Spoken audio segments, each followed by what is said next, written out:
Hi, my name is Josh Holroyd and I'm going to be speaking at this year's International Marxist University on the revolutions of 1848. Now, 1848 is one of the most revolutionary years in history. In the space of about 12 months, revolutions, uprisings, wars of national liberation erupted in almost every country in Europe. And yet all of these revolutions went down to defeat. How could that be? Marx and Engels found the answer to that question in the logic of the class struggle itself. The young working class, especially in France, had often been at the forefront of these struggles, and with every step forward of the movement, the workers started to raise their own social demands, actually pointing towards the socialist transformation of society.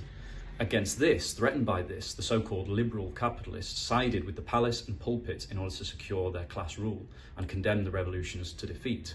It was on this basis that Marx concluded that actually, in any future revolution, the workers must not only fight for democratic demands, but also ultimately strive for power themselves. Our task, he said, is to make the revolution permanent. And it was this theory of permanent revolution that Trotsky developed and applied so successfully in the Russian Revolution in 1917.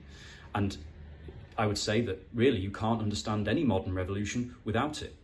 So in this talk, I'm going to cover some of the great events of 1848 in order to draw out the significance of the permanent revolution both then and now, and also try to cover some other lessons, important lessons, such as the nature of the state, the national question, and the question of revolutionary leadership as well. I hope you can make it.